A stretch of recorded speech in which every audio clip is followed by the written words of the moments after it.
here we are with our brand new podcast. And this, I couldn't have thought of a better location to have done this first one. I accidentally filmed one, which will be the second one, and I was like, I should probably film one of my own as well. And just so you know, Jamie, I couldn't think of a better person. You were the first person I thought of. I was like, I have to have Jamie do this, and we have to do it, where he is, at the studio or at the office or anything, because it just is so. It's so like. It was such a big step, a big part of the step of me taking the next step to become a band director. So it was like totally appropriate, I thought. It's fun. It's fun being here. We've spent some time here. Yeah, that's right. I filmed before you got here, just so you know. I filmed a little with my phone, intro, hey, this is where I am, and this is what I'm doing, and this is why we're doing it, and I'll put that in there somewhere. But we're going to talk about how you got to where you are at Logan. But right before we got to Logan. We were here. You were here. Yeah, that's right. You helped put this place together. So what is this place? Well, so this is Atkins Music Studios.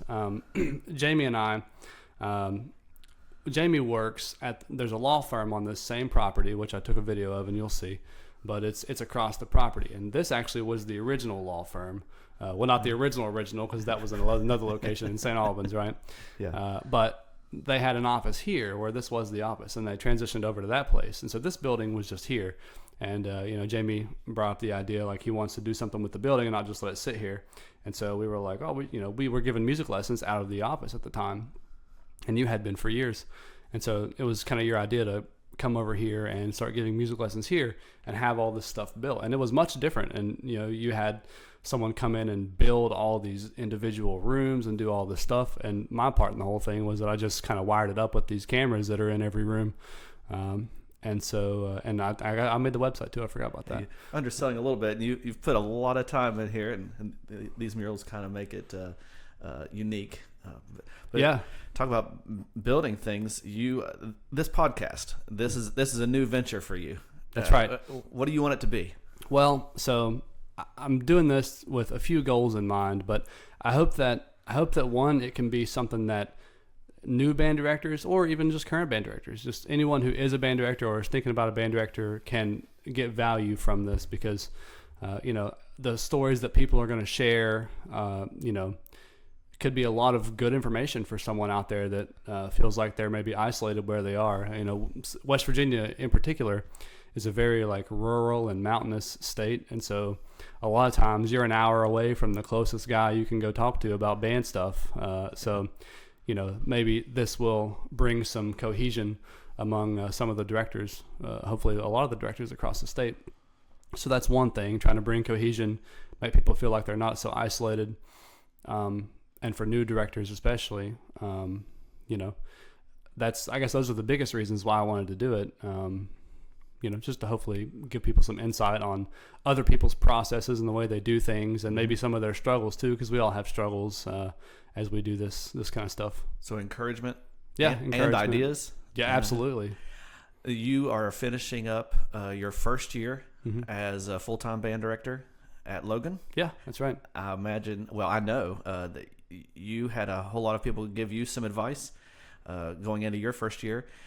You're going to ask a lot of people, what advice would you give a first-year band director? What advice did people give you going into your first year?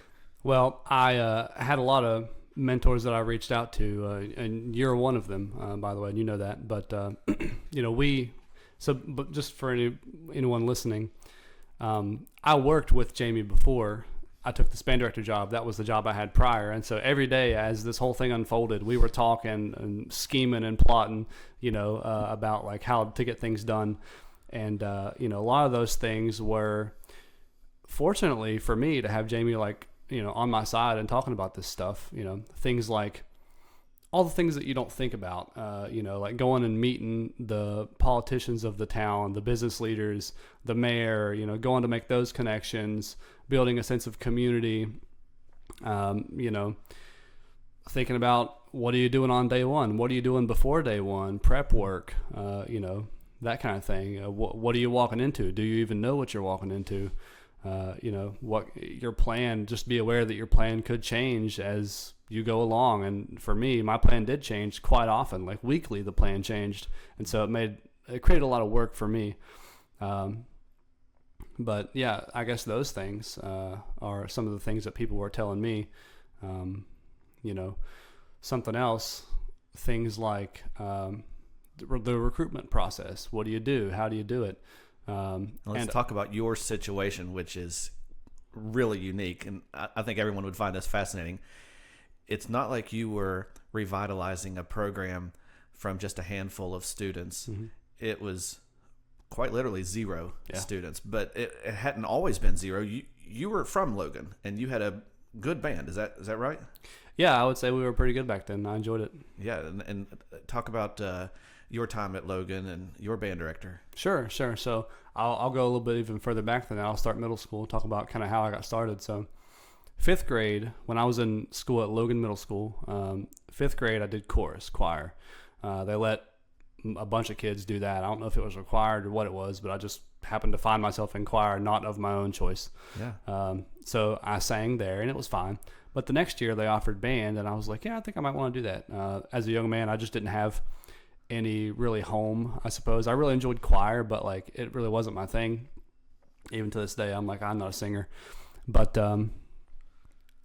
when band was an option, I was like, yeah, I want to go try this. And this is interesting, and I've told you this before, but the first instrument that I started playing was the alto clarinet.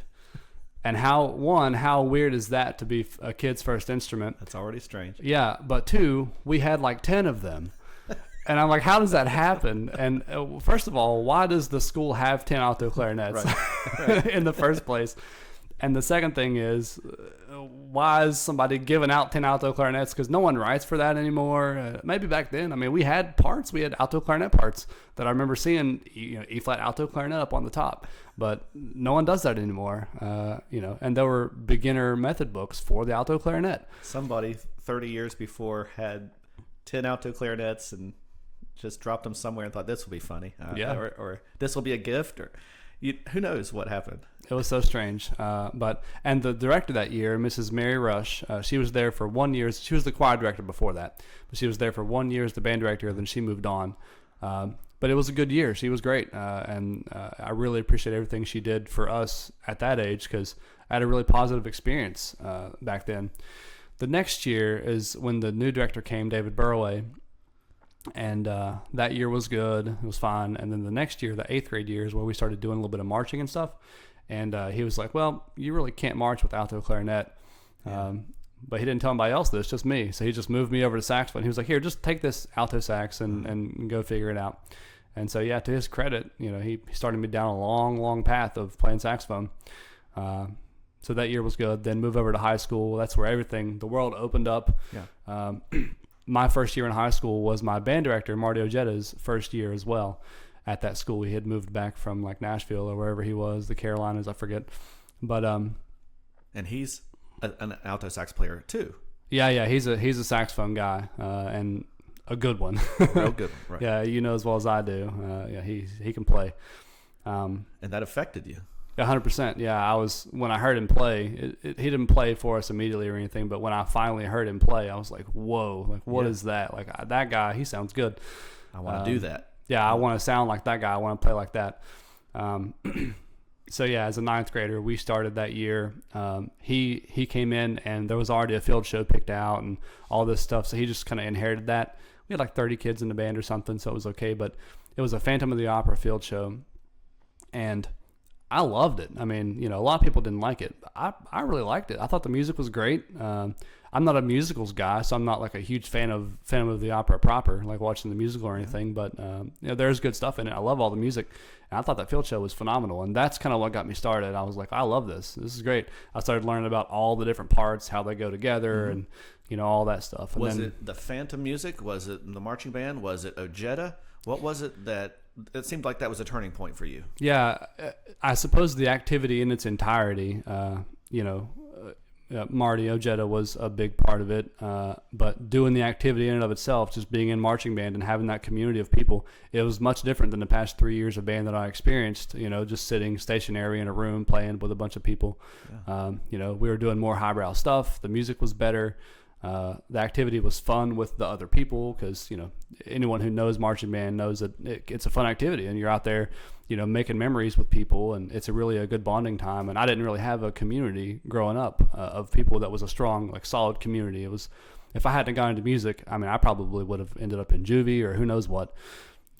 So, it was a really positive thing. So, and the music, yes, Phantom, the music from Phantom, I forget I think the field show started with the iconic, the dun, dun, dun, dun, dun, dun. Sure. I think it started with that. And then there was Music of the Night. And I forget the other one, the third one that was in there. Anyway, that music was really inspiring to me. And so it made me really want to learn and take things seriously. And then when I heard him play, I was like, oh, this is great. Like I gotta get some of this. We got to figure this out. And not to get too deep into it, but you said you might end up in juvie or something. To a lot of people, that's not a joke. You bounced around like in a lot of different homes growing up. Mm-hmm. I mean, not like different homes. I mean, it was like you and your mom had to move around a lot of different places, and your brother and stuff. So it wasn't like a completely blessed life. Oh yeah, well, it's good that you bring that up, I suppose. But and Jamie knows that just from him knowing me personally. But yeah, we moved around a whole lot. Mom she did everything she could to make sure that we had what we needed. You know what I mean? And even to the detriment of herself, she would make sure we had stuff before she did. But it wasn't always smooth sailing. We moved around a lot. I think by the time I was 18 years old, we had moved around to 21 different places, different homes, that is, just a lot within the same town, that kind of thing. But yeah, so we were all over the place all the time, just doing one thing, moving from one place to the next. And When I think of you, I think of Logan. Yeah, I identify you with a lot of things. I think of saxophone, but I think of Logan. And tell me, what is Logan? I mean, it seems like that's one of those places that you gotta understand it. Help me understand Logan. Yeah, it's such a hard thing for me to talk about because I've been there for so long, and for me, it's just like this is just the way. Isn't everyone's town like this? I don't know. Isn't everybody's growing up like this? But there's something about being from Logan. It's like an instant bonding thing when you meet someone out in the wild and like you realize that you're both from Logan or there's connections there. It brings people together in a way that apparently other people tell me that their towns don't really do. That was an observation you made before. You're like, maybe if you're from Taze Valley or if you're from Scott Depot or whatever, it doesn't really happen like that. But Logan, I think because of just the history of the place and it's a coal mining place through and through. I mean, all the little hollers that are back there, they were all coal camps, and everybody used to shop at the company store, and so they were paid in script and that kind of thing. So you can imagine that generations and generations of doing those kind of things and those activities, it forms a culture down there. And so we're living in these coal camps that are no longer coal camps; they're just the leftovers from what was before. And so that had created some kind of culture down there, and so people bond over things like that, and just the struggles of the town in general. And there's some big names that came out of Logan. There's a lot of talented people that have been through there, and you go in the high school and there's in the stadium, or sorry, the basketball arena, there's like pictures of all these people that have done all these things. And so if you're one of the good old boys from Logan, that's just kind of what it turns into. Is that Logan's identity? Is we're all in this together, and if you're from Logan and I'm from Logan, we have this fraternal bond? That's what it seems like. That's what it feels like in my adult life. As a kid, I was a young, wayward teenager, and I didn't really enjoy being there. But after I left and got out doing other things, I was like, it really wasn't that bad, and I enjoyed it. And now that I'm back there, it was weird at first, but like I found a sense of community there now, and I really enjoy being there. Yeah. I want to ask you about you coming back and becoming the band director there. But before that, I want to ask about the alumni band about a year before that.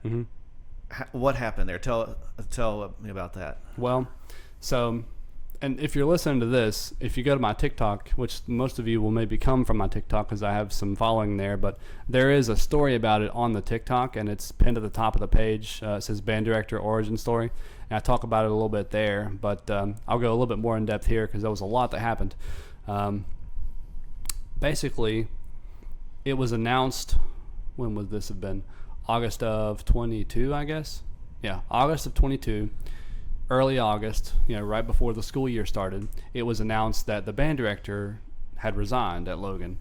And you know as well as I do that, I had been watching it for a much longer time because my brother was there and I'm from there. So I had been watching the band kind of trickle downwards and lose numbers and that kind of thing for years and years. But, we went down there with our 3 buses of kids from Winfield and, all this equipment and everything else. We went down there with all that, and then a band of like 7 kids walks by us from Logan.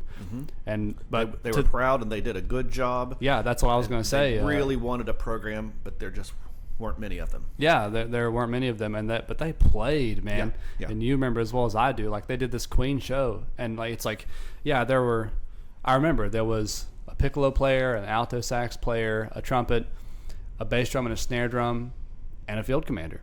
That's what they had. They had 6 kids out there. Yeah. And they all, they carried their weight. They had to because there was just the 6 of them. Yeah. So and they did so good. I mean, I was so proud of those kids. I remember thinking that we wouldn't be able to just handpick 6 kids and do the same thing that they did. Like every person could not take a break. Yeah, that's true. Everybody had to keep playing the entire time, and if take any of the kids from the program, just like you said, sometimes you wouldn't be able to do that. And if I might say, to their credit, the band that was their visitor that day, it happened to be the Winfield band, but the kids that were visiting appreciated how hard those Logan kids were working, what they were accomplishing.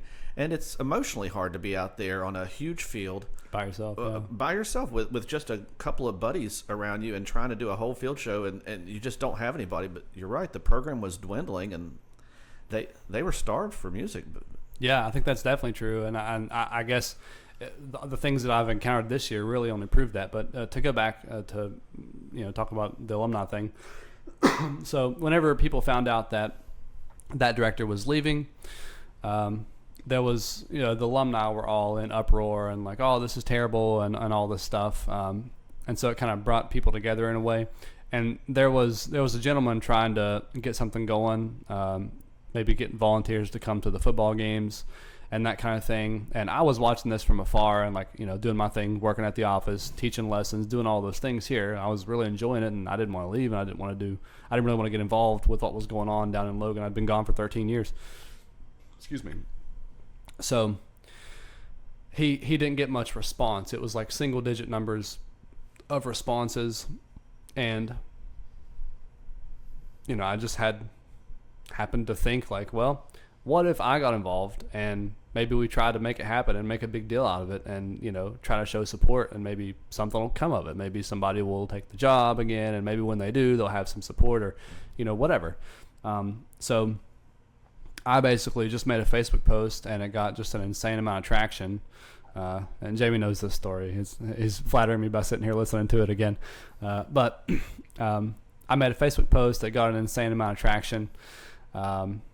So people started reaching out to me, and I just became the guy, it like instantly, within the few hours. And then, so I was like, okay, I have to make this happen now. So I started planning and not even really communicating with the original guy. I was like, okay, I guess I just am the guy. Everyone's reaching out to me now. So I just started planning and thinking of tunes to do and what we were going to do, thinking about just creating a vision.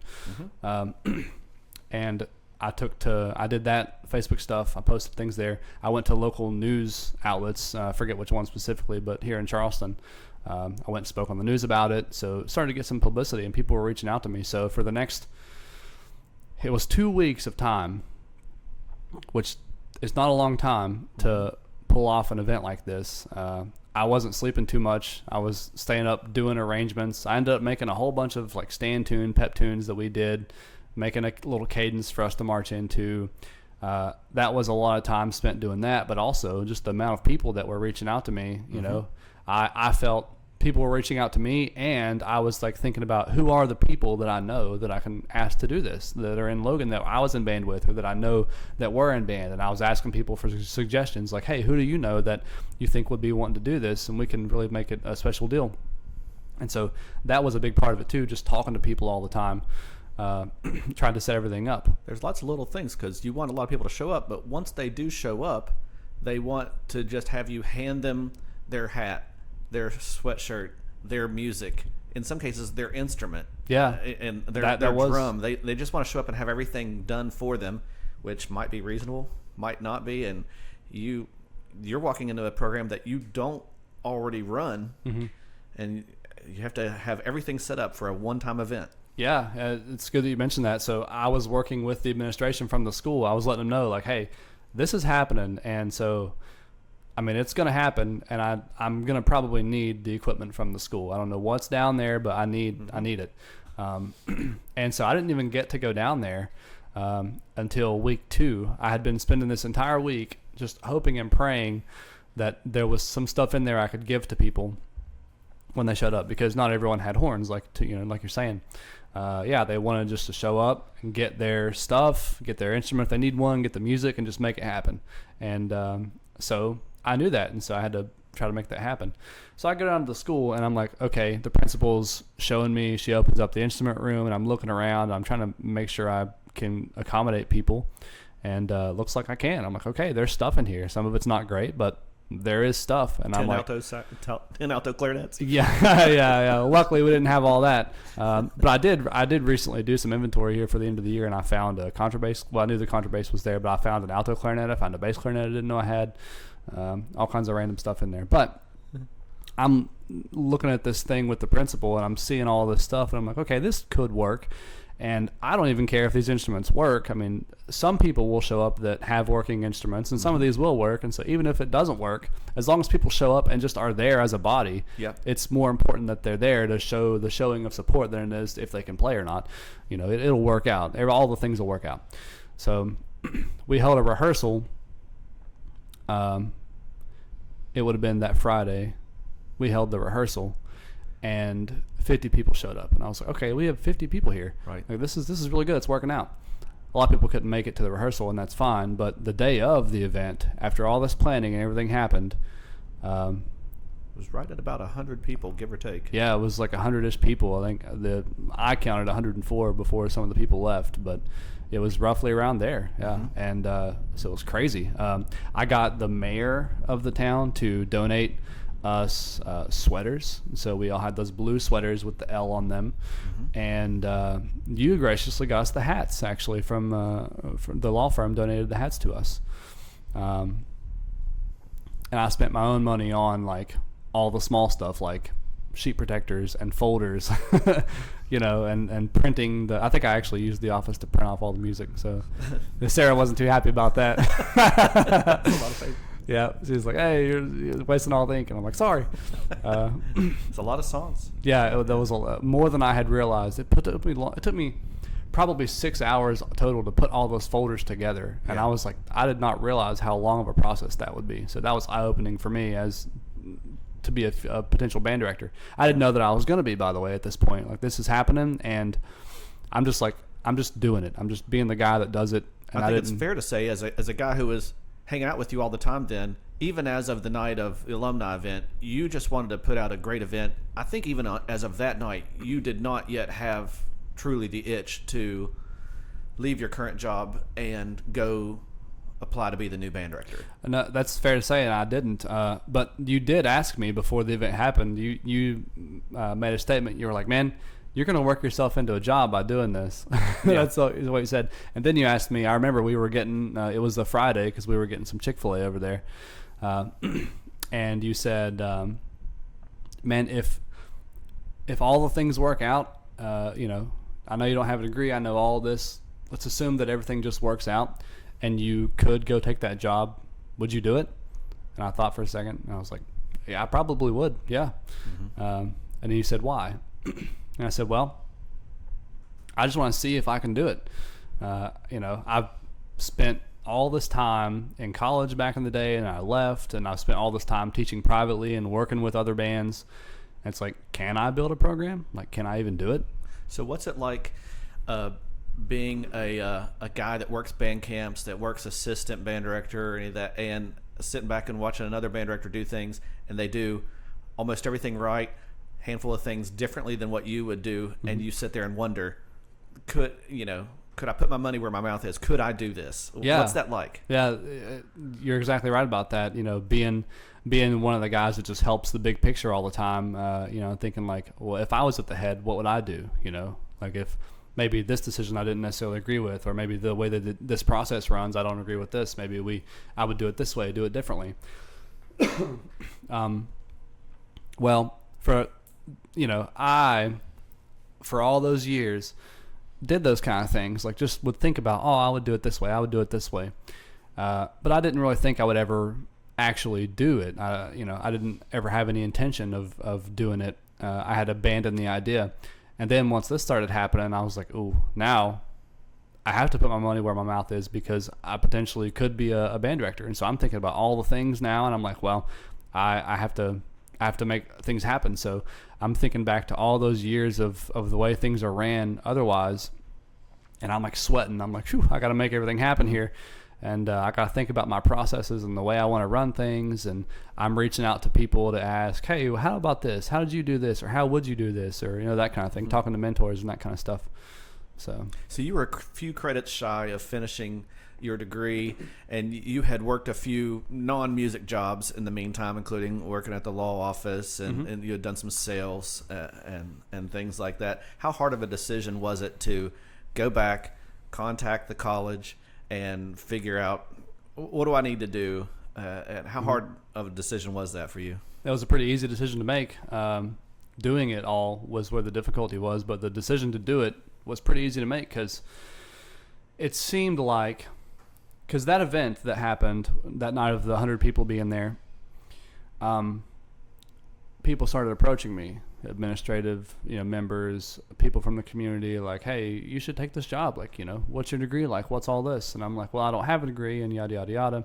So I talked to some people down there, and they were like, well, we could probably work something out here, because there's the governor about 4 or 5 years ago made it to where if you have any college degree, you can teach, but you have to just go through all the certification stuff. You got to take the praxis exams.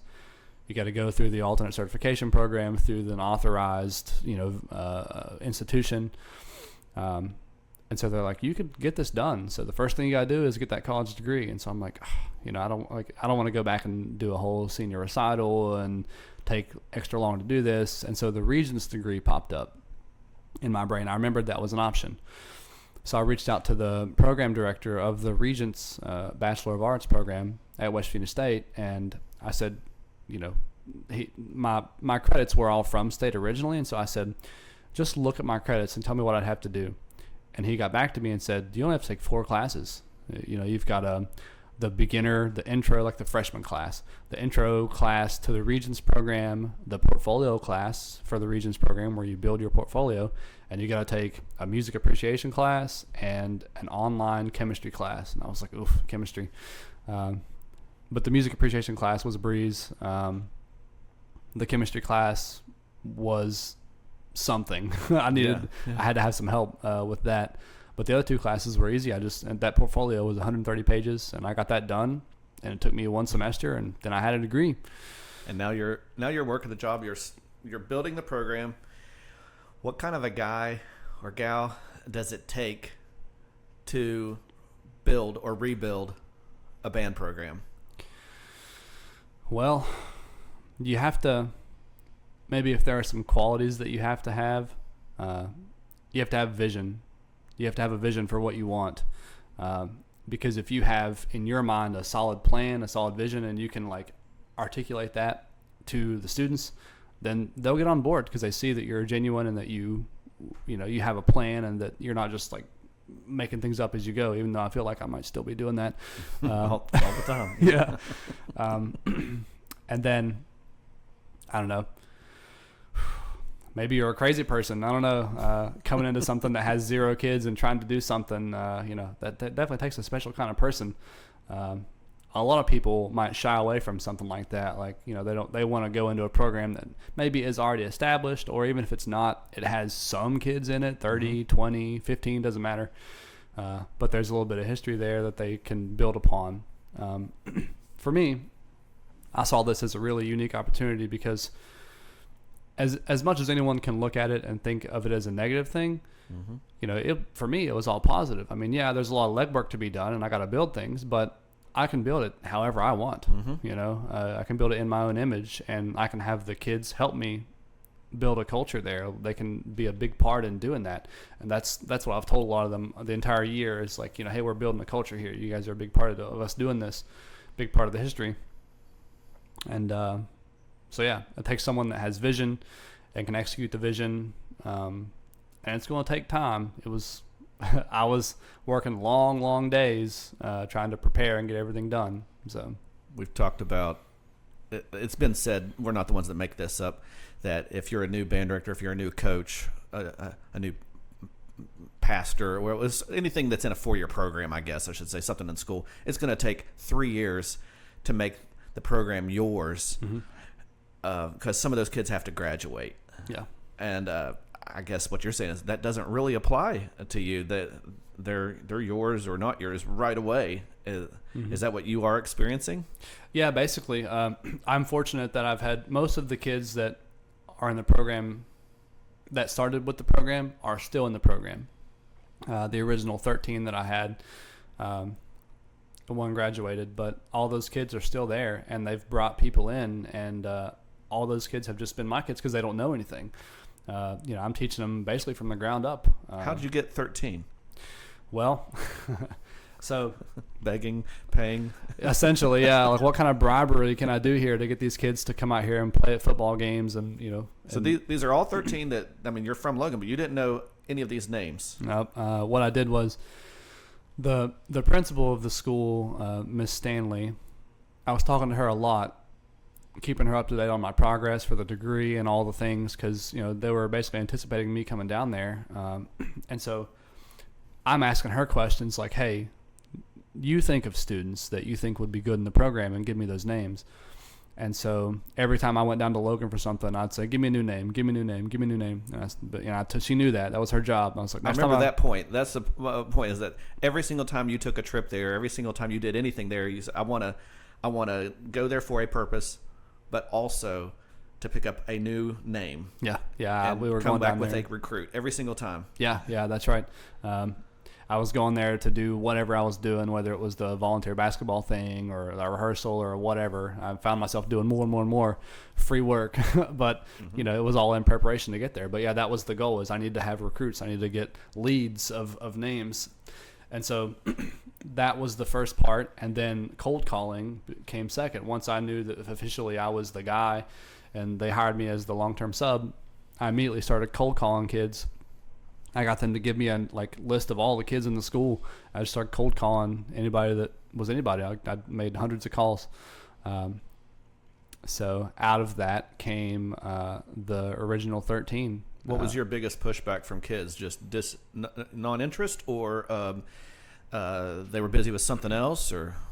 Well, some of it was busy with sports, and of course, I can overcome that objection. Like, hey, we work around everything; it's not a big deal. That's not a big issue. But band has not been seen favorably in Logan for a long time. I mentioned earlier that the program had been dwindling for years and years and years. So I don't think that it had been looked favorably upon, and so there's a long-standing bad taste in everyone's mouth. I feel like people remember, people in Logan that were in band years and years and years ago, they remember the 60s, 70s, 80s when band was humongous. Yeah, it was big and good, and they went to Macy's Day Parade and did all this stuff. They remember that. But there was a long period of time where it just took a back seat to everything else down there, and so that the kids now, they just hadn't seen anything, and and then there's the stereotypes that already go along with band from kids. So a lot of them just weren't interested at all, and that's totally okay. I mean, it's fair. If I'm a kid and I'm looking like, hey, there's this new random guy coming and he wants to build a band, but I've only heard the band ever be bad, or I didn't like what I saw, then I'm not going to want to do that either. So I totally don't blame them.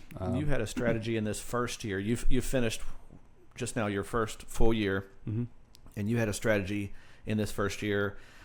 In this day and age of competitions and so forth, which is fine, you had a strategy of very specifically not competing in this first year, but doing something different during marching season to experience the most success. Tell me about that.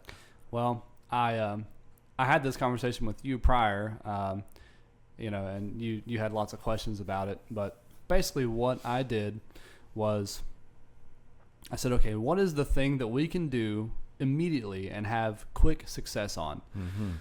Because I want to put something out there. People had anticipated me coming down there, and it was a big thing for the community. And I was like, I need to put something out, and it needs to be decent. Like, it needs to be a good product. With kids that can't play any instruments on day one. No experience on day one. So I'm like, I'm sweating. Like, what can I do? So I'm like, okay, here's what we're going to do. I went down there and did some inventory assessment, and I noticed that we had a whole lot of drums. And I was like, well, we're going to make a big old drum line. So I had all 13 of those kids playing drums. I had 5 bass drums. I had 4 cymbal players. I had 2 snare drum players, 2 tenor players.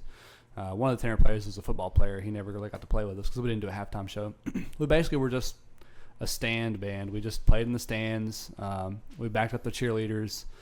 We played some pretty easy little beats, but it was, even though they were easy, it was, effective. Simple yet effective is my motto. Easy beats are fun beats. Yeah, they were fun. The kids enjoyed it. There were vocals. We were screaming our heads off, having a good time, acting like crazy people, just shouting, and it was fun. Did the plan work? It did work. People could argue. They could make their arguments about doing that because one of the things that you even asked me was like, well, what about the kids that want to play trumpet or saxophone or whatever? I'm like, sorry, Well, my promise to them, because I did have those kids, my promise was, hey, we're going to do this until, October, November when the last football game hits, and then we will switch. Sure. And that's exactly what happened. I had those 13 kids. Once football season was over, we started getting out horns, and I started teaching them from the ground up in the beginner method book that we use, Successful Habits of a Beginner Band Musician, or whatever it is, the Green Book. So that happened. That was, November-ish time. And I'm like, well, we can't put on a Christmas concert because we just started doing this, and so we can't do that. But we spent those 2 months really working fundamental stuff, learning, the basics. Beginner band. It was a beginning band in high school. So I had 9th through 12th grade all doing just beginner stuff. Now, you're a high school band director that is basically operating as a beginning band director at the same time. Yeah. And we've mentioned that your background is playing alto sax, but you also have personally, well, what are your strengths in music? Everybody has, for people that don't know music, you say, well, you're a musician. You know all things music. Yeah. But what would you say your strengths are in music? Well, so I have strong background on saxophone and woodwind instruments minus oboe. I don't do the double reeds very well. I don't really have a lot of brass experience. I understand brass instruments very well and how they work. I just don't play them very well. I have strong percussion experience, specifically marching percussion and concert percussion. I have a lot of experience doing that. I'm not a vocalist by any means. I have guitar experience. I like guitar a lot. I don't have, to my detriment, I don't have a lot of keyboard experience, piano. I can peck around with the best of them. I have a lot of music theory chops. That's just something I'm strong. My strong suit is I know theory pretty well, and I have good ears, and so that helps me. That bails me out of a lot of bad situations. I can kind of roll with the punches quick because I can hear things. Those are my strong suits, I guess. Yeah, and I want to ask you about 2 things. I'm trying to figure out which one to ask you about first, but one of the things I think, I don't know if I should say it might surprise some people, is that one of the things in your background is your military service and your military band. Yeah. You talk about your work there. Yeah, I did 6 years in a National Guard band, the 249th up in Morgantown. I really enjoyed that. To do that, you have to audition. Excuse me. To get into a military band anywhere across the country, you have to audition. And then if you pass the audition, you got to go to MEPS and sign and join the service. Then you got to go to basic training, and then you got to go to everyone goes to basic training, and then what they call AIT, Advanced Individual Training. And so AIT for an Army musician is the Army School of Music, and it's in Norfolk at the Navy base. It's the Navy and Marines have one side of the schoolhouse, and the Army has a different side of the schoolhouse. That was probably one of the most fun times of my entire life. I really loved doing that. I went out of basic training, strong, physically fit, mentally stronger as well, because it was a tough experience. And I hadn't touched a horn for, 4 months or whatever. And then I get to the Army School of Music 1 week late, actually, from a crazy circumstance. But I get there a week late, and I go in, and they give me a tenor sax, and I start playing for the first time in forever, and I have to immediately get assessed. So the first thing I do is I get a horn, I warm up, I find a janky setup that I can play with, and I go in there and get assessed. And they score me, and then they put me in these things or whatever. But that whole time, the reason why I enjoyed it so much, I think, is because it was like wake up at 5 a.m, go work out, and then like by 7 or so, you're in the schoolhouse playing music up until, I think we quit around 4 p.m. or 5 p.m. or something. And then after that, you got to practice too. So it's like, okay, you're doing music from 7 a.m. to like 9 p.m. And then you wake up and do it all again the next day. And I really enjoyed doing that. Yeah. I was asking about that because a lot of musicians are really focused on one type of music or something. I know the kind of music that you're into, but I get a kick out of sometimes you have strong opinions about how the national anthem should be played, and we talk about that. But before I talk about your rock band, you also did several years in a stint playing with Logan's own Landau Eugene Murphy, and talk about your work there. Yeah, so Landau, for people that don't know, Landau Eugene Murphy Jr., he's this tall black dude with dreads. That's basically how people describe him, but he sings Sinatra-style stuff. Mm-hmm. He has a great voice. He's a cool dude, and I love him. But I played saxophone in his group for a long, long time. I was kind of a hired gun. There was like a list of people on a rotational basis, and so, if they needed somebody, they would call. And so, I spent a lot of time doing that, just getting calls randomly, one here, one there, sometimes for a few days at a time. So I met a lot of those guys there, and I enjoyed doing it, but like I felt like I was the most unqualified to be on the stage because everybody else had like doctorate degrees and all this stuff. Like I'm playing with these horn players that are professors of music at colleges, Moorhead, OU, Marshall, WVU, all these guys that are college professors, and here I am. I don't even have a degree. I'm just playing. Well, whether that's true or not, that you belonged or didn't belong on that stage, would you agree that those are some of the best experiences? If you're on a stage playing with people that are equal or better than you as players, those are the times that we grow and learn the most and get the greatest experiences. And those are the kind of experiences you want to put your students in. That's correct. You have to. It's the same. I'm also a gamer, for anyone that doesn't know, and you don't get better. This is why I tell people, like, when you're playing video games, you don't get better by winning all the time or beating people, beating up on your friends. You get better by playing people that are better than you.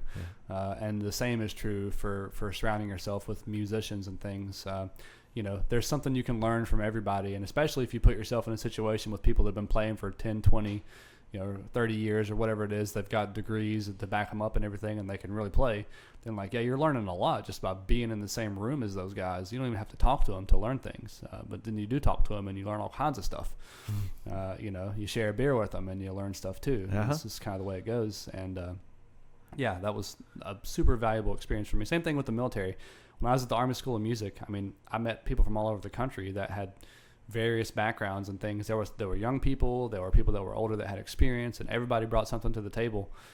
So I could learn a lot from those people. It was a really good experience. And then when I got back to the unit, I did 5 years in the unit in Morgantown. A lot of those guys were WVU guys. We had people driving from all over the state of West Virginia, and some even from Ohio, Maryland, coming in to play in that group. And so there were a lot of people that had lots of experience. So I'm learning all kinds of stuff from all kinds of people. Mm-hmm. So you've started this program at Logan, and from an outsider's perspective, it's supposed to just be just now getting off the ground floor, and you're supposed to have a new fledgling marching band, and it's supposed to be to use the vernacular, a bless your heart type situation. Mm-hmm. However, in the middle of all this, for anyone that's local, they see that you have this rock band. Mm-hmm. That I don't know if this was part of your plan at the beginning, but while you're building a band, which is now growing, mm-hmm. and we'll talk about that, in the middle of this, you're growing it as a result of, or in partnership with, this rock band that's turning a lot of heads. Yeah. What's going on with this rock band? Well, so we've branded it, and it's its own entity now, which is very nice. It's called the Wildcat Rock Band.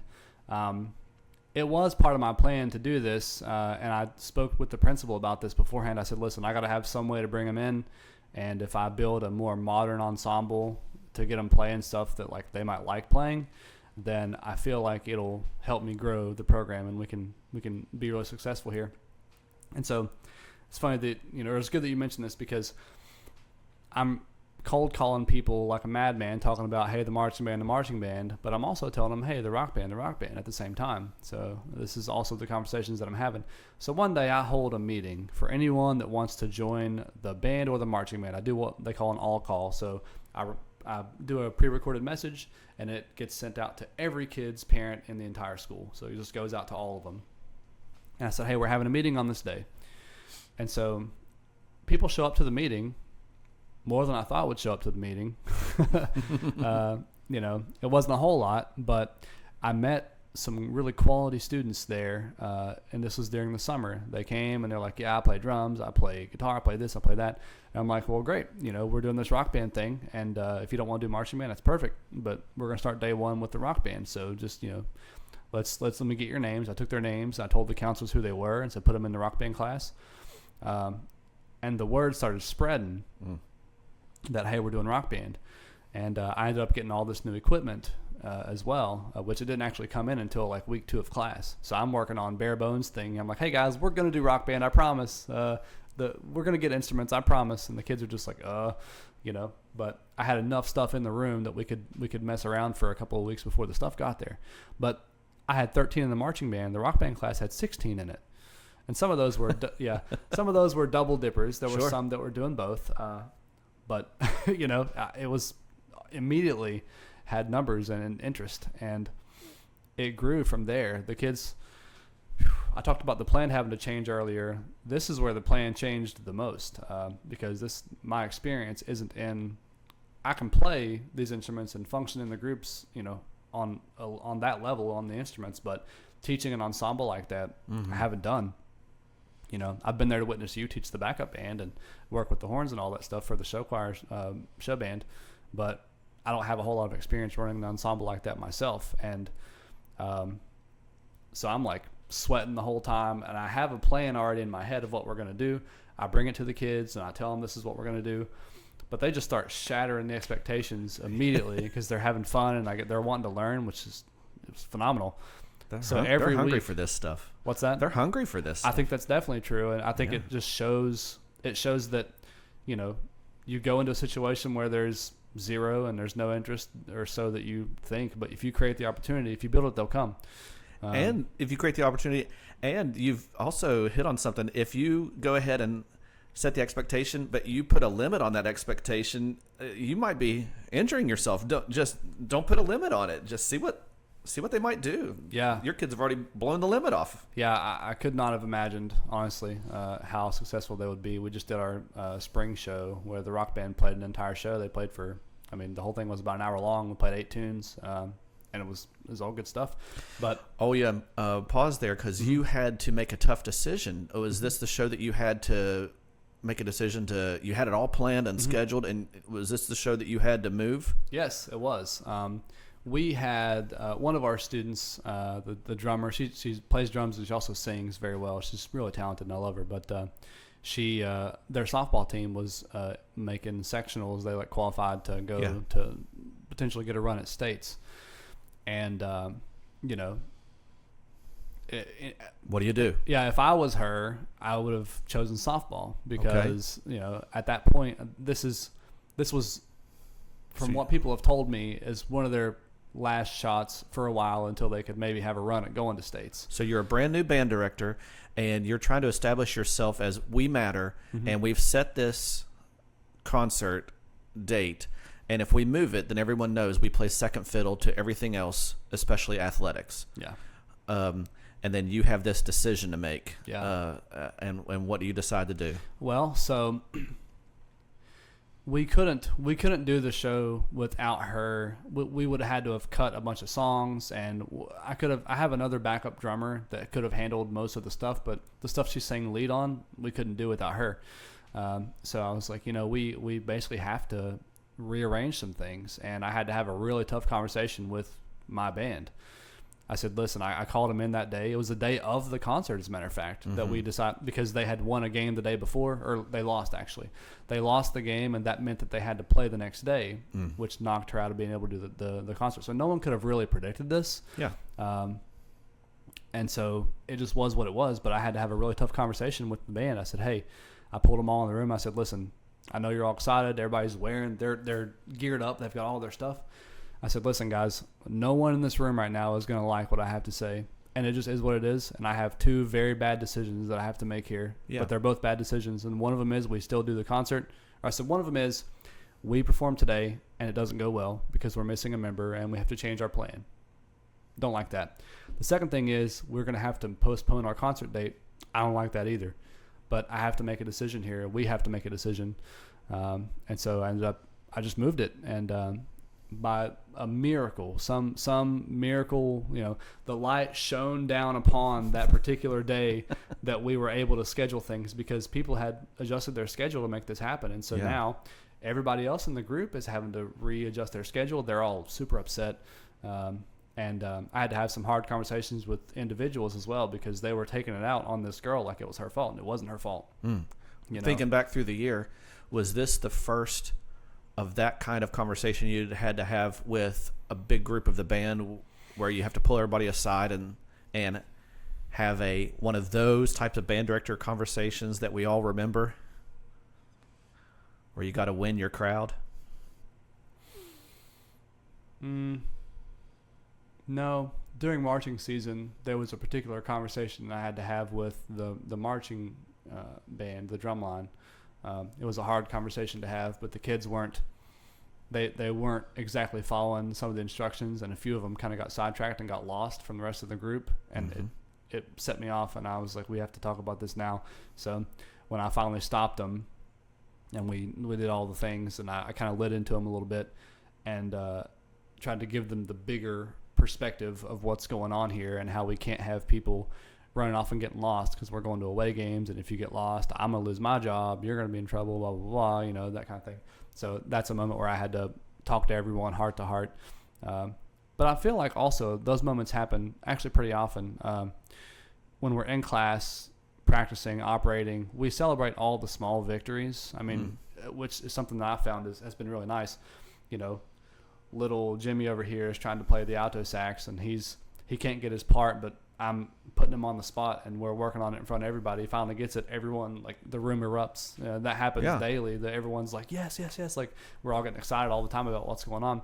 And then I have these heart to hearts with them about, hey, this is why we're doing this, and this, think about the big picture here. This is our goal for, whatever. So I do that a lot. Do you find that, and this might be a leading question, but do you find that if you focus on celebrating all the small victories, that it's easier to discipline when the time comes because they've heard all the positive from you at all the other times? Yeah, they have to know that you love them. They have to know that you care about them, and the reason why you're being hard on them is because you care, and you want them to be the best version of themselves. They have to know that. Kids can see through your bullshit. Yeah, that's something that I tell people. Yeah, they're not stupid. No, they're not stupid. And if you are not being genuine, they can see straight through that. Yeah. And so you have to be genuine with them. You have to show them who you are. So you sit down with this band this rock band and say, here's the deal, we're going to move it for the softball team, for this softball player who we love, who happens to be our drummer, and you make the move, and what's the end result? Did your rock bands seem like they were second fiddle, or did you turn into a positive? Are you able to know what the result is at this point? Well, I certainly announced it to the public as a positive because it was a positive thing. I mean, I'm not going to try to hinder the softball team, in their pursuit of going to states. I mean, hell, if I was in some national thing, I would hope that somebody would also do the same thing for me where, like, hey, well, what if we're going to some big competition or whatever it may be, I would hope that people would make those same concessions for me, if we're competing on a state level or a national level. So, excuse me. So I wasn't trying to hurt their chances at all. I did reach out to try to ask if they could do it without her because I just didn't know their organization, if they had enough people or whatever. I just, didn't do my homework as far as that goes to know who the softball team had and if they could or could not do it without her. But there's no way they could have. And so I'm like, well, good, take her, you guys have to get this opportunity and she needs to have it. So sure. So you're heading into, you're finishing up year one. What's in store for year two for the Wildcat band? What's going to be different for the band in year two? Well, it's going to look more like traditional band in year two because last year we had just the drums and we didn't really march and do a whole lot of things. But this year I'm set to have about 40 kids in a marching band. How do you feel about that? Man, I really, I'm ecstatic. If realistically I had about 55 signed up, but I can weed out the ones that I know won't do it or won't show up or whatever, and the ones that have already told me that they won't. So I feel like we're going to end up quality or quantity. What's your goal? Well, quantity definitely is the goal, but quality will come. Okay. Just because of the culture we've already created. I'm never going to tell a kid they can't be involved with what's going on. Even if we're going to do all this summer stuff. Let me back up and talk about what it's going to be. So 40-ish kids. We have a field show picked out. It's a grade 1 field show. So it should be pretty attainable for what we have. What does grade 1 mean? So the grade 1 or grade 5, and the grade 1 is like the easier, and grade 6. Grade 6 is the hardest literature that exists out there.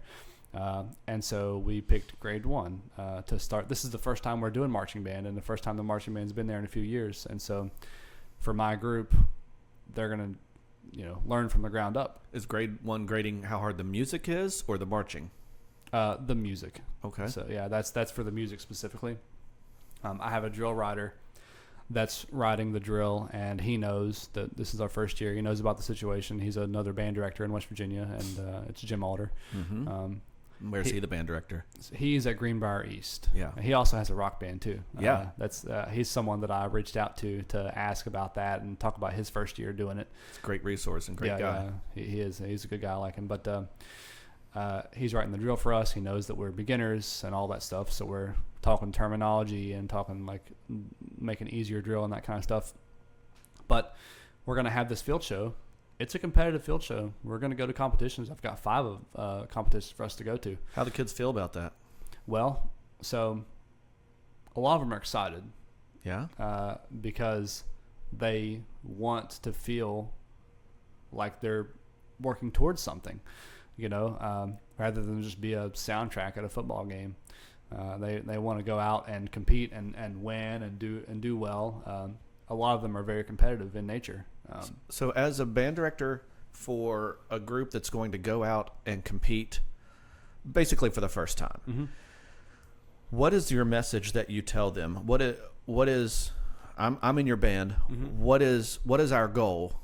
2 months from now, whenever we get on that field for competition, is our goal to get on and off the field and hold our heads high and do our very best? Is our goal to win our class? What's the message you give me? Well, I've told a lot of them that it is all subjective. I said, listen, we want to go out there and do the best that we can do. Whether we get first place or 28th place or whatever it is, it doesn't actually matter. What we need to focus on is being proud of what we've done. No one else knows our situation or our struggles like we do. And so if we can go in every time, no matter the end result, we go in, we do the best that we can do, and we come off the field and we know that we're happy with that performance, then we've already won. Because it's about our journey and where we're going as a group, not really about what the score sheet says. And I said, but, you know, bands all over the state have struggles. And, you know, I'm like, hey, look, there could be times where we do place really well. Most of them are thinking we won't do well. They're like, well, you know, because they realize that we're young and all this stuff. Most of your students think that? Yeah, they realize that we are a young program, we're growing and all this, but I'm like trying to give them perspective. I'm like, guys, people join band in high school all the time. There's bands out there across the state that don't have feeder programs in middle school that do the same thing, and we're, you know, so like it's not like we're going to go and just be completely dead in the water. We're going to go and compete and be competitive, and we're going to have fun. So there could be times where you place well. I mean, it's going to happen, you know. What would be the pros and cons, or what do you anticipate happening over the course of the competition season? Well, we're doing the football stuff, and in September is when competitions start. I want the kids to have the experience of doing this because I feel like the competition experience is valuable to students that are in the program, because when you go to a football game and play there, like, yeah, people are supportive-ish, kind of, you know, it depends on where you are in the culture. But when you go to a competition, it's all band people everywhere. Yeah. So whether you've got 10 people in the stands, or maybe there could be hundreds in the stands, thousands, who knows? They're all band people, so they all get it. And so having that kind of atmosphere and seeing what other bands do, you know, is very valuable. And so I want these kids to see that. And we're going to talk about those things a lot. You know, we'll be really introspective about the whole process. Like, I'll give kids certain jobs. Hey, your job is to watch how this is ran. Hey, your job is to look at this band's how they do this process, you know, or whatever. And then we'll talk about those things afterward, you know, to make it a learning experience. Yeah, that sounds valuable. Tell me about thinking back through this past year. You can't anticipate everything that would happen, but tell me about something that a student did that was hilarious or super interesting, or just give us a war story. Well, there's a lot of those things. It's tough for me to pick hilarious, a war story. Well, there's a lot of special moments. One particularly special moment that I remember, this is the first time that with the rock band specifically that I felt like we were all on the same wavelength, because some freak thing happened.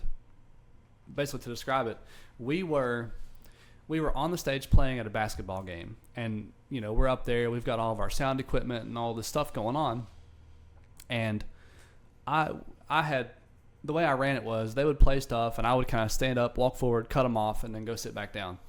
Well, the band needed to cut off, but I didn't get up to cut them off, you know, and they had to cut off normal, shorter than what they would have. It was in the middle of the tune, they needed to stop. But this is how in tune that they had gotten at this point in time. I was just sitting there, and I was paying attention to the guitar players, because there was stuff that they had to play, and I was trying to cue them and make sure they were, you know, I was just listening, taking it all in. And the drummer sees that everything needs to stop because the game's about to play, or something. Whatever happened, for some reason, something's going on out there, and we have to stop for that reason. So she, I don't know what she really does. She somehow was able to signal to everybody that we're stopping now. We're stopping. Awesome. And everyone did it, and it was with her playing. It wasn't anything else that she did. Oh, that's awesome. Yeah, and so and in my mind, I also knew it was happening. I didn't get up and do anything, but I heard her do that signal, and if I were playing, I would have also stopped. And that's a great moment. Yeah, they all just like boom, they cut, and I was like, we all immediately addressed the fact that just happened. We were like, how did we do that? Musicians and music teachers everywhere that have been in a band should have just got tingles right there. Yeah. To feel that for the first time out of a student and a student drummer, if she pulled that off musically and to nod it, to do a head nod and everyone sees it, that's cool. But to do that musically, yeah, because we're all looking at what's going on out there. Everybody's watching there, and of course I'm the only one paying attention to what's going on here, looking actively. Yeah. But yeah, she does it musically. She does something, and everyone just bam, we stop. For her to take control like that, to acknowledge it and take control like that, and for you to know, hey, I can just sit back here and now let them. That's a great moment. Yeah, that's a great moment. Are there any as you move into year 2? I know we've talked about a few of these things offline, but are there any old Logan traditions that you intend to bring back? And then I'll ask, tell me about some that you hope to start. Mm-hmm. Well, one thing that I do want to do, and it's something that probably happens all over the place. At Winfield, they do it. It's like the bonfire that they do. Mm-hmm. So we're going to be doing summer band, and towards the end or at the end or near the end, I do want to have a special moment where, but this is for seniors only. Okay. We'll have a get together for everybody too, but I do want to have a seniors only get together, special type bonfire type of thing because that's what we did when I was in school at Logan. We would go to away band camp, and we are not fortunate enough to be able to do that this year. Mm-hmm. But we're still going to do this where after practice one day, we will be ending around 3 p.m. every day, and mm-hmm. so then we'll probably all get together again at about 9 p.m. at night somewhere and do a little bonfire, and we'll do senior stuff. We'll talk about all the things. Everyone will share. There'll probably be tears, that kind of thing. And they'll mm-hmm. talk about, all the things. They'll share experiences, blah, blah, blah, blah, all that stuff. But it'll just be the seniors. It won't be the rest of the group. Mm-hmm. So I want to bring that to the table. Special time. Mm-hmm. What are some other things you plan on doing this coming year? I knew you were thinking about bringing AP classes. Yeah, well, so once I finally get my certification taken care of, I already applied, or I did the paperwork, and so hopefully they'll come back soon. The AP class won't happen this year, but my schedule this year will be a guitar class, a beginning rock band class, an advanced rock band class, and the band class. Because the rock band class seems to be bringing them in. It's pretty popular, so mm-hmm. that's what I'm going to do so that's what my schedule will be. I'll have those 4 classes, but I'll have 2 what am I going to have? I think I have 2 sections of guitar is what it is. Maybe. How much will rock band affect or bleed over into your field show? Well, this year it isn't happening nearly as much as I thought that it would. I had planned on having a whole front ensemble stuff going on with guitar and bass and maybe drum set, maybe the synthesizers and all that, but something that I did not anticipate happening is that all of those rock band members, my A team as we call it, all those guys, they didn't want to keep playing the instruments that they've been playing. They want to go pick up a horn. Okay. Yep. So they're getting some versatility. Yeah. It's all positive. Yeah, I had no idea. I had planned on them just doing their same thing. They want to, play the keyboard. They want to. One of them's your drum major. Yeah, the kid that was playing bass guitar, he's my drum major. Mm-hmm. We have a drum major for the first time. Mm-hmm. Yeah, I did not anticipate that at all. So I don't have anybody to play those instruments. So what I've done is now, everyone's just going to pick up a horn, and we're just going to be a traditional marching band, and we're not going to add the synthesizer, the bass guitar, the electric guitar, and all that stuff. So much to my surprise, we won't have all that stuff out there. So your students will have an opportunity to be in marching band, and we'll call it traditional mm-hmm. marching band, and then go over and be in one of your 2 rock bands and have both of those opportunities. Yeah, we had auditions for the A-team rock band for next year. So the benefit is that, so we'll talk about the class this year. So the class this year, we had a variety of skill levels, some beginner, some advanced, and the ensemble at any given time, it's not like a band class where you can just be like, everybody has a job and everybody can do something. In this class, we had limited instruments for people to play, limited equipment, and so everyone didn't get a chance to do everything all the time. I did the best that I could to make the class as, dynamic as I could and give everyone some experience on some things. But not everyone got to participate all the time, and I acknowledge this at the concert. I thanked everyone for all their small contributions throughout the entire year. But moving forward into next year, the advantage is we've already held auditions for the advanced rock band class for next year, so I know who everyone's going to be. And so I still need to give that list of names to the counselors. But, everyone came in and played their little audition thing, whatever it is that they did. I gave them stuff. I said, criteria, come mm-hmm. in audition with these things. So people that came in, they auditioned. I gave them all spots. So some of those are the main people. Some of those are backup people. Everyone's got a backup person. And, you know, that class will be just for that now. So we don't have to worry about there being not enough jobs for everybody, because now it's specific for that. The beginner class that we have is for complete beginners, and we're going to go from the basic ground up. Everyone's going to get their hands on everything, and they'll learn about live sound and that kind of stuff too. And so if I'm a guitar player, I get an opportunity to play drum set? Yeah. If you already play stuff coming in, then when we get to your instrument, obviously, and do that after about a month or so of trying all the things, you'll get to show off and play a little bit. And everyone will find a home eventually, but I do want everyone to touch everything. You know, because they might be able to branch out, and maybe they don't even realize that they like playing keyboard. Maybe they find a home. Mm-hmm. Yep. That's awesome. Yeah. So you're going to ask on this podcast, is it your goal to get around and talk to just every band director, or just all the band directors that you can talk to? Or yeah, I'm focusing on West Virginia for the moment. It doesn't have to keep being that, but I really, I can't drive, states and states away or afford to fly. So who knows? But until you get those sponsors and that private jet. To land on the island. Who knows? Yeah, I'll get a helicopter to pick me up from the roof of the school on the island down there. But you're going to ask, I would imagine, what makes a great band director? And I already asked you, what is necessary to start a program? But what's your answer? What do you think makes a great band director? You've had band directors? Yeah. Well, it's someone that has a vision. That's the first thing. You have to have a vision and be able to execute on those things. You have to be a people person.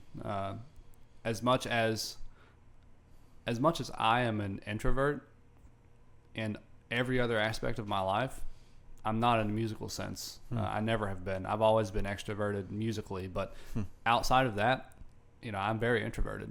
So for someone to know me anywhere else other than musically, they would think that there's no way that this guy can run a massive organization of kids and and do all this stuff. But you have to be a people person and kind of a salesman, if you will. You have to treat it like that, and then you have to put kids first. You have to always, because if you're in education for any other reason than the children, then you're doing it for the wrong reason, because they're the pay ain't that great. It's really about the kids. So you have to put children first always, in everything that you do. You have to love them, and you have to show them that you love them. And we've had these conversations before, like if there's a list of 100 things that make a great band director, then even the best guy probably only has 65, 70 of those things, because no one's perfect. You can't do all the things. That's been my theory for a while. Sure. Yeah. That's something that you shared with me, and I think that's definitely true. And I've since then spread that around as well. But I think that also being able to understand your deficiencies as well, and being able to, you capitalize on your strengths, but you have to be introspective enough to understand your deficiencies and be able to either find people that can help you do those things and make up for your lack of being able to do whatever it is, or the things that you're bad at, or taking active steps to resolve some of these things to the best that you can. So you have to know those things. That's also being really introspective is a good quality to have. Self-aware. Yeah, self-aware. That's a good way to say it. Yeah. That's really difficult, because if there is an imaginary 100 things that it takes to be that perfect band director, I don't know if we could ever get there. Yeah, I don't think anyone ever has all those qualities. But maybe striving to get there and striving to be aware of our deficiencies, maybe that's what's the important thing. Yeah, and it's good that you say that, because I think also something that's important for band directors out there, and any teacher, is that you are not the absolute end-all be-all of knowledge, no matter how long you've been doing it. No. So you have to be humble enough to understand that you must always be learning and evolving and adapting. So, the day that you just think I know it all, it's the day you should put your resignation in. Yeah. So I know something you'll be asking the band directors out there, and I'll ask you this, is basically your worst band director gig or event. So tell me, either as a musician, if you can do it without embarrassingly dropping any names, or even in your first year as a band director, have you had any just catastrophe that was just a terrible night at the office? This year, I mean, there has certainly been things, and we've already talked about a couple of them, like the fact that we had to move one of the performances.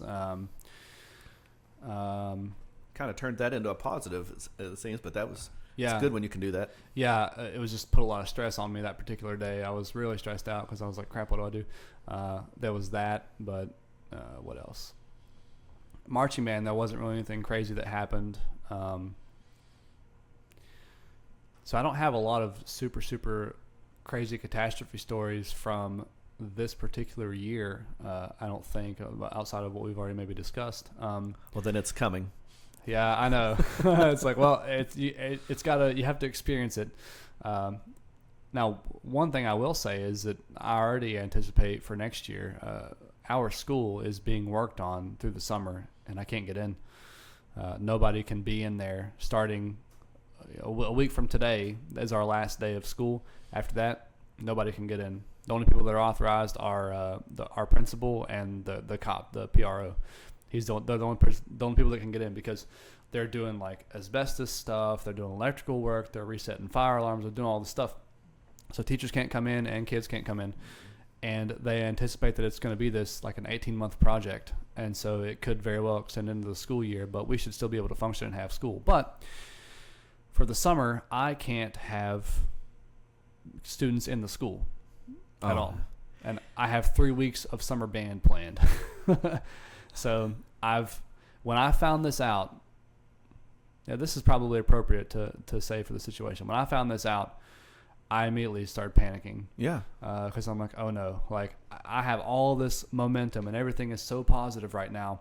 And now it's about to get ruined because not only can I not go to a band camp away like I really want to, I have to have it here at the school for 3 weeks instead of 1 week or 2 weeks. But now I can't even use the school. I can't even rehearse in my band room. Right. So like, what am I going to do here? So thankfully I have a lot of support, community support and things. Marching band is outside. So I can work it out to where I can go get our equipment out of the band room, and I'll probably have kids helping me do that. And I'll go ahead and be the bad guy. Every band director in the world would stop right here and say, had this been the football team, they would have stopped and asked us what we need to do, and instead, that might be true, but instead you're just stop and just think of solutions. Yes, had you had a 300-member band, maybe they would have, quote unquote, they would have stopped and considered you first. Maybe not, but it's just time to think of solutions. Yeah, that's right. I want to touch on the sports comparison you made after, so don't let me forget, because I do have strong opinions about comparing band to sports and how it could be a detriment, but it could also be a good thing. It's people can take, this is something I spoke about with somebody else recently. Everyone has struggles in their situation, no matter what they are. Yeah. A lot of people, they just want to throw in the white flag and and they want to play the blame game, or the like, if only this could have happened game, kind of like what you just said, like, well, it's not a perfect scenario, so we're just going to not do this, or we can't do this because this. You can find a reason to not be able to do anything. If you're really looking for a reason why you can't do something, you'll just make up any reason why you can't do it. So rather than look for those kind of things, figure out ways that you can do it. Think about those things. Don't make excuses about why things can't be done. Like, oh, well, we don't have money, or we don't have the facilities, or we don't have this, that, the other. Look, the kids are flexible and they'll adapt, and you set the precedent as a director. So, if you say those things, especially to your kids, then they're going to believe those things. Yeah. So you just can't. You have to overcome those things. Anyway, the solution that I have is that marching band happens outside. So for the most part, we're going to do morning rehearsal outside on the football field. And it's a big old field. We can share it. We don't have to share it with the football team because they practice in the evenings. I coordinated that. They do their evening practices, and it's a good thing because in the morning is when we want to be outside, not in the heat of the day. Yeah. So we'll be doing that. And then there are two facilities that we have access to now. The mayor of Logan is a big supporter of me and what I've done, and I'm very fortunate in that regard. But he's a former Logan High School band alumni as well. He has a facility that is not too far from the island. So to describe the island a little bit, where my school is located, there's two ways to get onto the island, both bridges. That's where the traffic comes from. And there's the middle school, the high school, the grade school. They're all right there. Football field, baseball fields, all that other stuff. It's all on the island. There's a little footbridge that goes off of the other side as well. Mm-hmm. And that it leads to a little town called Slabtown. It's just a little neighborhood of 30 houses or whatever. There's a facility back there that the city owns, and they have random stuff back there. They might have a fire truck in that facility. They might have any random property that the city owns might go in there. The mayor has graciously offered to let us use that for our summer rehearsals. Wow. So, it's less than ideal for sure because we have to walk all the way over there and all that stuff, but whatever, it's a facility that we get access to, and it's climate controlled. So there's that. And then I've confirmed that we can use the middle school band room as well. They're gracious enough to let us do that. And so what I imagine our scenario will be is morning rehearsal, on the field. First week is just drums, so we'll be doing a lot of drum-specific things. But when everybody's there, morning rehearsal till 11:30, lunch from 11:30 to noon. And then after that, we go into sort of sectional time, and we have those two spaces to do it. I'm going to see if we can have a third space in the elementary school gym. That would be really nice if I could secure that as well, because then we can have brass go here, woodwinds go here, drums go here, that kind of thing. I'm fortunate enough to also have people volunteer their services to be able to do these things, to come be instructors and things. So that's very nice. But I have another issue there as well too, is trying to figure out how to feed the kids. I don't have a solution yet. I'm going to have community support. And some of the parents I've already spoken with about this. I had a parent meeting. I can't figure out how to get the kids fed, and I don't want to pay for it out of my pocket. Sure. Yeah. So I'm trying to find creative ways to get them fed there. Because if I'm going to have them there from 9 a.m. to 3 p.m., they got to eat. Right. You have to get lunches each of those days for 3 weeks. Yeah, 3 weeks. That's right. So it's going to be a lot. It's a lot of lunches. Yeah, a lot of challenges. So when I got all that news, initially it was like catastrophe mode. I'm like, oh no, we're not going to be able to survive. We're not going to be able to. All these plans I have for competitions and everything else for next year, it's all going to, fall away. But I just put my nose down and started, calling people and trying to figure things out, and we've made some solutions. So. Every band director is essentially a CEO, and to that extent feels like she or he is faking it until they feel like, all right, I've experienced enough things where now I understand the job. Mm-hmm. How long until you're not faking it? Well, I still feel like I am in a lot of ways because because of the plans had to change so much last year and be so flexible. I was flying by the seat of my pants the entire time. I don't know. I mean, I have a 4-year plan in mind, and we've already crushed a bunch of those goals. But because of the students, not because of me. So I don't know until I have imposter syndrome pretty bad. Okay. It's natural. Yeah, it's. But you recognize that.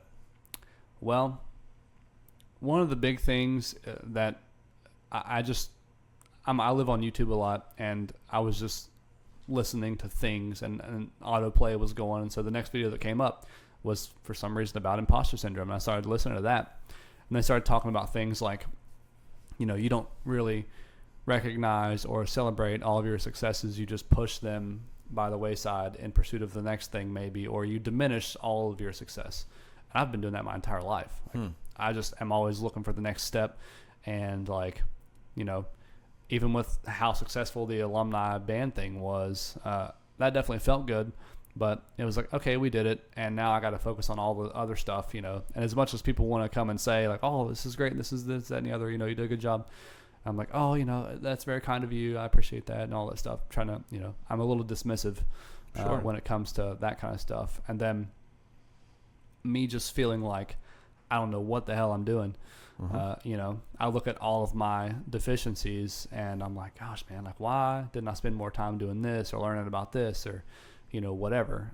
So it's something I definitely struggle with. So I don't know how long it's going to be until I feel like I'm not faking it, but, you know, maybe within this 4-year plan that I have, maybe that'll eventually come.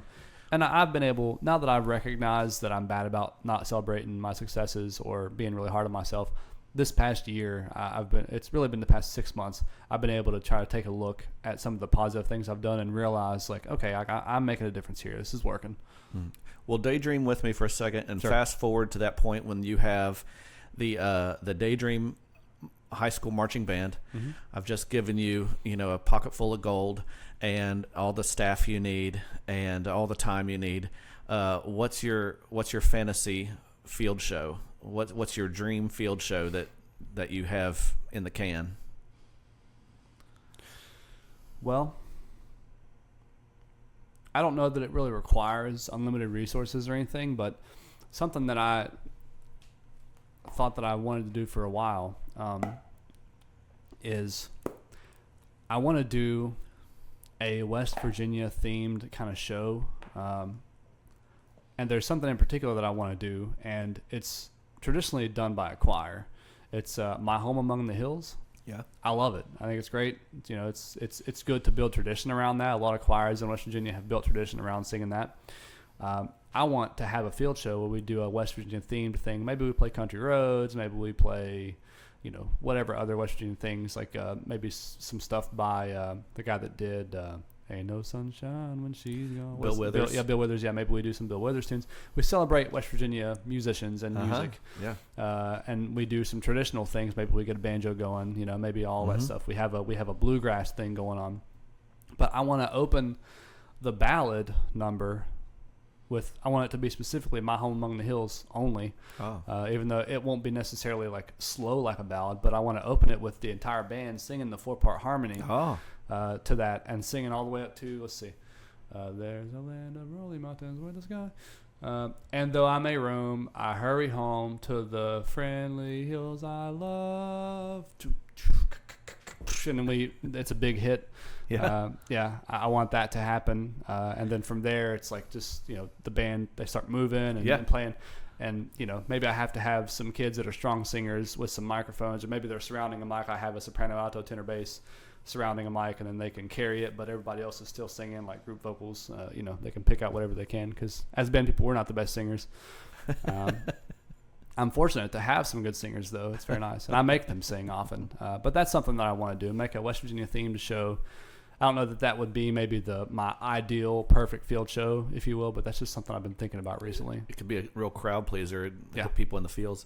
All right, continue the daydream, but take it off the field and unfortunately move it into the legislature. You are king for a day, or let's just say governor, legislator for a day, and you are going to fix all the problems and all the ills that you see. What's one or two things that you might do first that you would like to see solved with education or with music?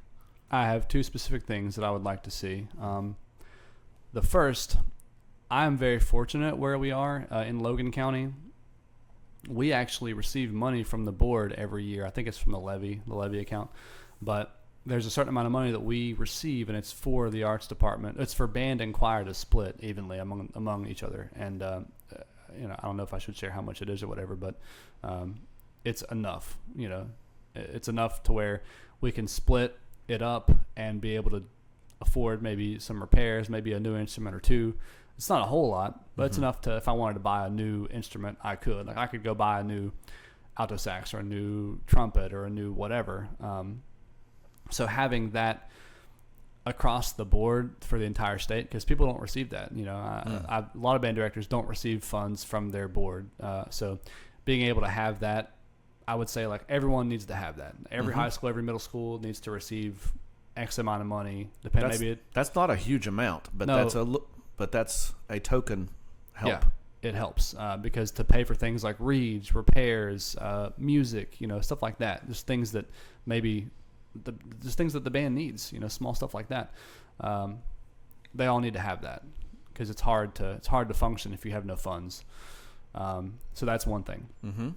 The next big thing that I would do is place an arts representative at every county board office, because we don't have one in Logan County, even though that position used to exist. But every county board office needs to have someone that can kind of go to bat, or just not even go to bat for it, but just understand what happens with band or choir or show choir or any of the performing arts. Like, there needs to be a performing arts representative at each of the board levels, so they can think about the band and understand what actually needs to happen. Because a lot of what happens, I'm going to say something that is going to be a bit controversial, but it's, I think, a lesson that we all need to understand. And I'm sorry for saying it, because this is year one band director here, so maybe who am I to be giving this advice? But I think that we, as band directors, hurt ourselves sometimes and we do it because we love our children.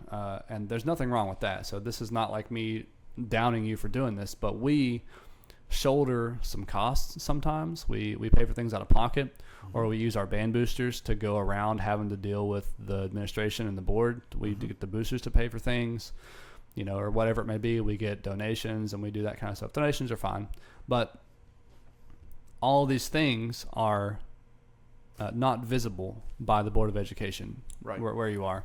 And so they don't get visibility of what it actually takes to run a band program, so they don't know. These are not extravagances. These are just normal things. Yeah, they don't see all the things that it takes. Things like hiring instructors, right?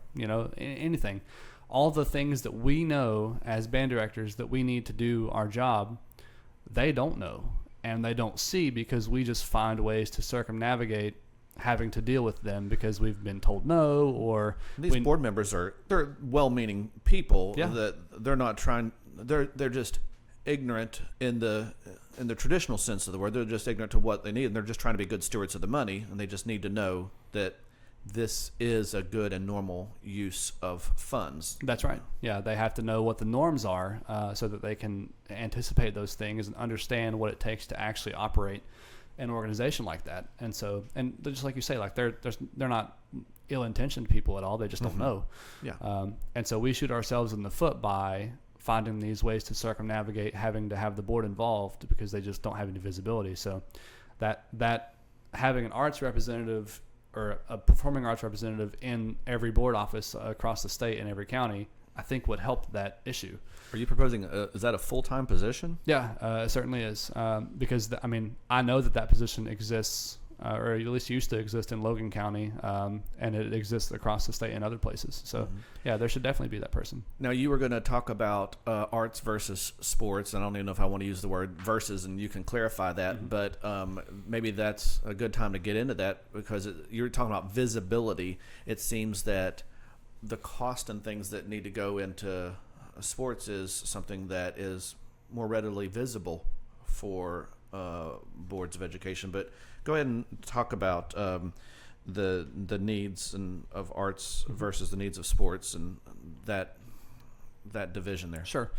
Well, a lot of band directors are guilty of this, and I've heard it a lot among just talk with other band directors around the state, and through casual conversation, or through group chats that I'm in, that kind of thing.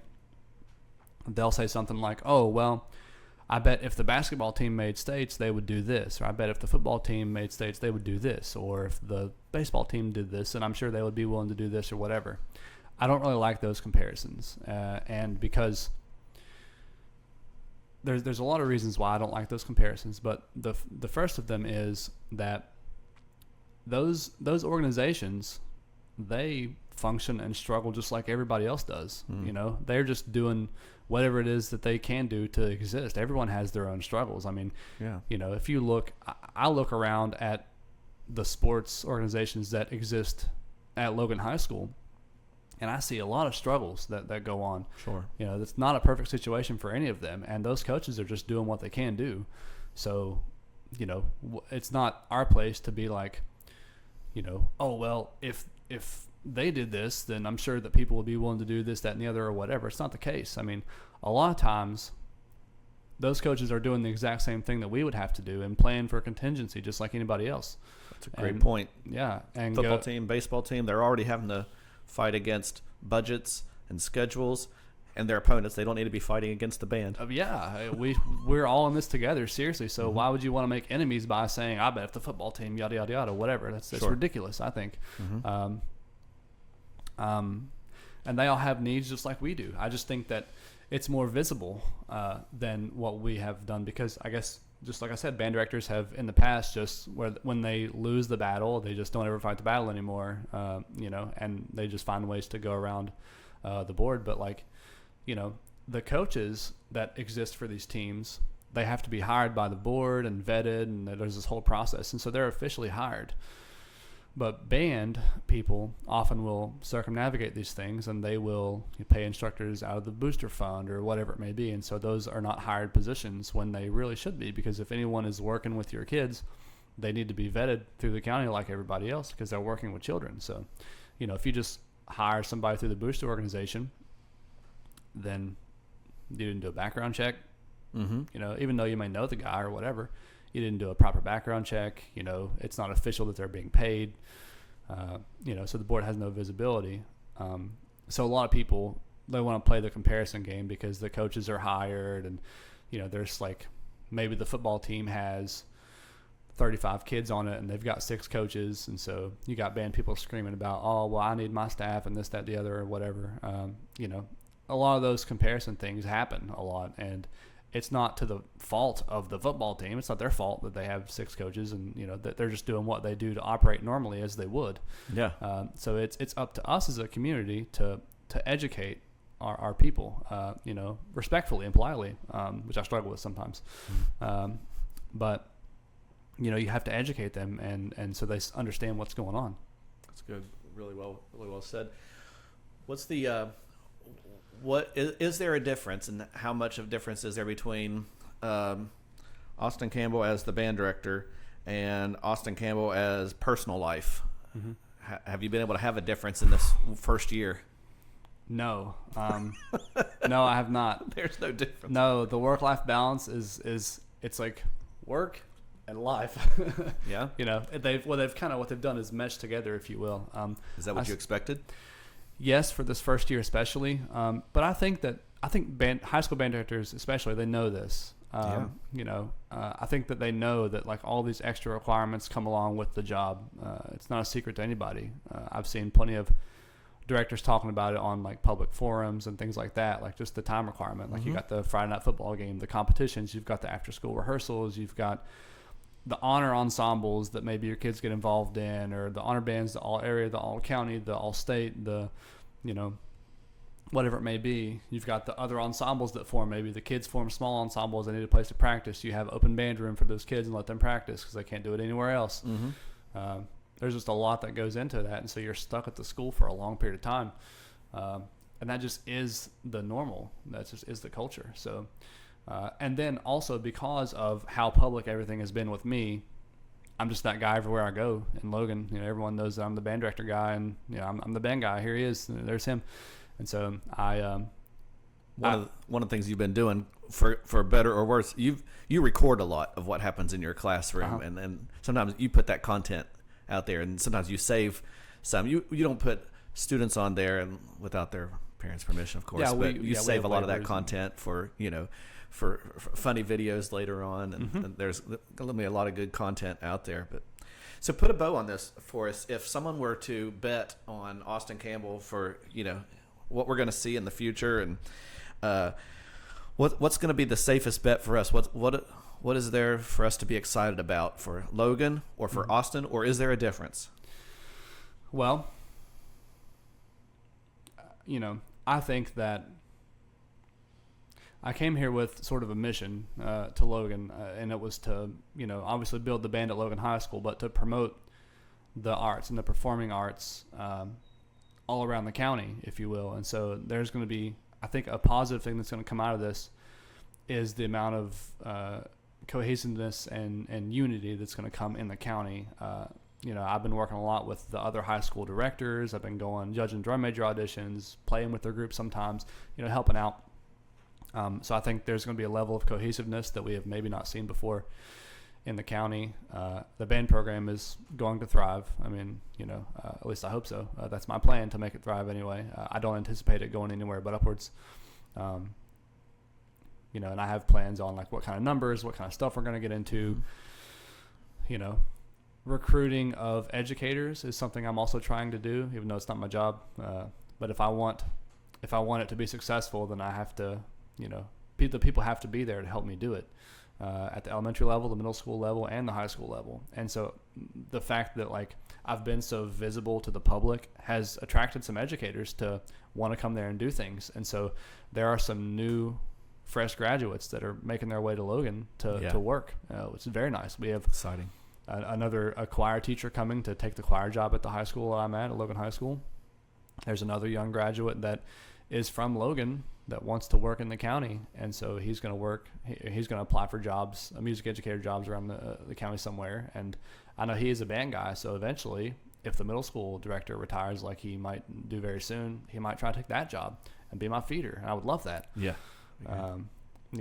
So it's in the next 3 or 4 years, things are really going to take a lot of turns for the positive. My groups are going to be going out and doing very public things, going to the grade schools, playing there, getting interest. The middle school program is only going to grow from there, and then from there, my program will grow because it's getting fed into. And I don't have to start. I'll have to do beginners and stuff still, because I'm never going to stop recruiting from within the school. Mm-hmm.